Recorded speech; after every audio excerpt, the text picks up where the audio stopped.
In this week's chapter of One Piece, we get to learn that Nekomamushi and Ino Arashi knew Tom, Franky's shipwright master. They also knew Shanks, who also knew Buggy, who also knew Crocus, who also knew Rayleigh, who was a member of the Oro Jackson crew, otherwise known as Gol D Rogers' crew, who was in Footloose with Kevin Bacon. Woo!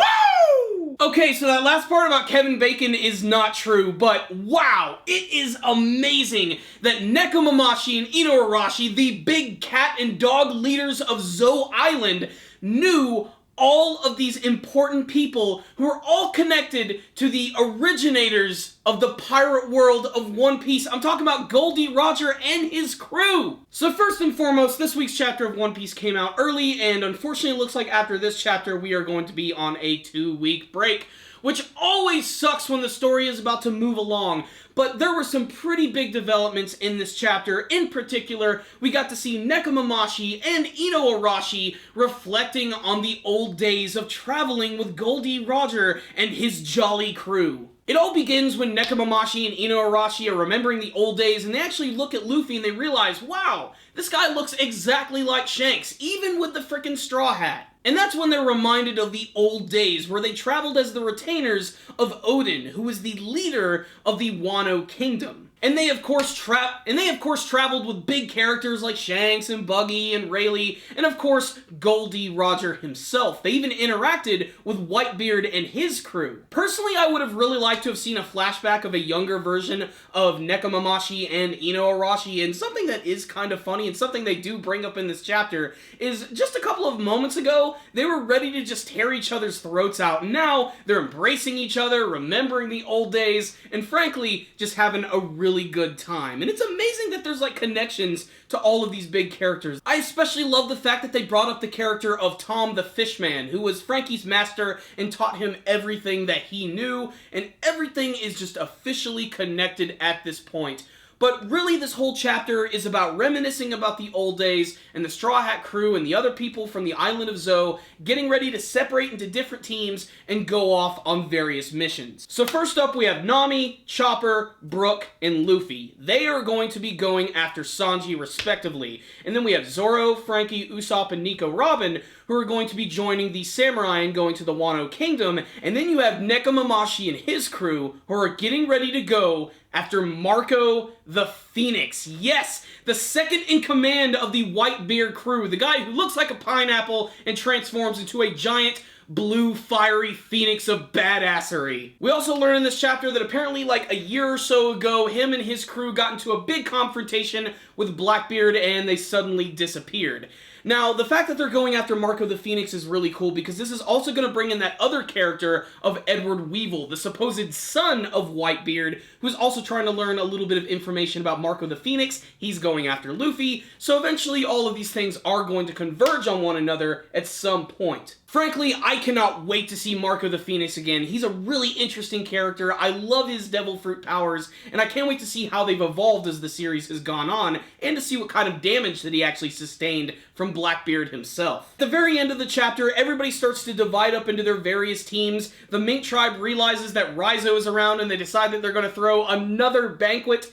This has got to be like the record for the most banquets I've ever seen in a One Piece series. But before the celebrations can begin, suddenly the giant elephant of the island of Zou is being attacked, probably by Jack and his crew. And I can't wait to see what they're going to do. If some members of the Straw Hat crew are going to stick around and try to fight, if some are going to try and make a quick escape to go after Sanji. I am really interested to see what's going to happen here. All I know is I hope this eventually leads to Zoro versus Jack, which I think would kick all sorts of ass. So what's the rundown on this week's chapter of One Piece? So much information to take in, with lots of humor in this chapter as well. I especially loved all of the scenes with Nami, who gets completely buttered up by Nekomamushi in this chapter, basically reassuring her that she's doing a fantastic job as the navigator of the Straw Hat crew, and even a scene with Brook, which I thought was really great, when he decides he wants to go along with Nami, Chopper, and Luffy, because of course they need some music to lift their spirits, and of course he wants to help out Sanji because he saw him leave with his own eyes. I thought that this was basically grounds for a skull joke, but it didn't happen. If I could summarize this chapter in one word, it would probably be nostalgia, and that's because I'm reminded of all of the amazing characters who've had an appearance in the One Piece series, who are all seemingly connected to Gol D Roger and his crew and beyond. Just being reminded of Crocus and Tom again really reminds me that I love these characters and they're incredibly enduring as well. Also getting to learn that apparently the samurai from the Wano Kingdom, whenever they leave, apparently that's very taboo. But because Odin is the man, he can do whatever the hell he wants. And basically, that makes him an official member of Gol D Roger's crew. Same thing for Nekomamushi and Ino Arashi at this point. But like I said, I just really wanted to see a flashback of these characters hanging out on Roger's ship. I just think that would have been cool just to see the kitten and puppy versions of these somewhat monstrous-looking characters. And as I've predicted over the course of the last couple weeks, it looks like the Straw Hat crew is going to be separating and going into different teams so they can prepare to meet up with all of these various people, save Sanji, get some brand new allies from the Wano Kingdom, and looking for Marco the Phoenix. Jack is coming into town, Big Mom's crew is involved, Kaido is there, you got Edward Weevil who's getting ready to come in. This is really the beginning of something amazing here, and it blows my mind that this is still basically just the beginning of the Zou arc. This is already turning into one of my favorite arcs from the entire series, and is one of those arcs that I think is really going to pay off in the long run for fans of One Piece who've been following the series for a long time, because we're finally starting to get a lot of really big, important information. Now, the biggest thing is, now that the Straw Hat crew is basically completely separated at this point with two different teams, Sanji going off and doing his own thing, the tension is definitely going to be amplified at this point.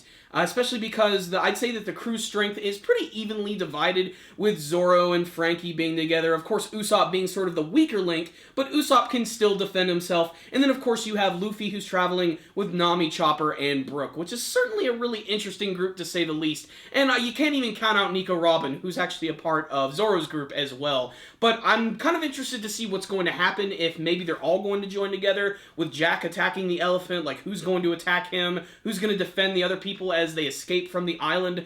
Will the Zou Island actually be downed? Like, will he actually be able to destroy this elephant and force the Mink tribe to actually go to a brand new location?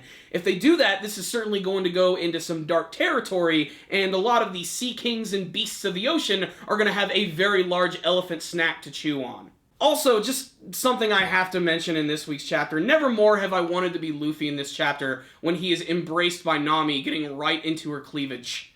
Good for you, Luffy. As for what I hope is going to happen later on, since Nekomamushi and his group are going to be going after Marco the Phoenix, I imagine that they're probably going to run into Weevil, and this is probably going to lead to a big confrontation between these two characters, which will be the perfect opportunity to let us know how strong Weevil actually is, because we've seen him destroy a large group of people before, but it was pretty much all off-screen, and for him to go up against someone like Nekomamushi, who could actually go toe-to-toe with Jack the Drought, I think would be really interesting. This would be the perfect way to demonstrate this guy's powers, and maybe even show us if he really is the son of Whitebeard. Maybe this is all just some sort of ruse. I mean, he certainly does look like him, and I can't wait to see Marco the Phoenix as well. I can't wait to see how he's going to interact with Luffy again, how they're actually going to meet each other. There's just so much promise for the future of One Piece right now, and it's a great time to be a fan of the series, because I honestly didn't expect that we were going to get this much important information, which was pertaining, of course, to One Piece and the actual history of Gol D Roger and his crew. So,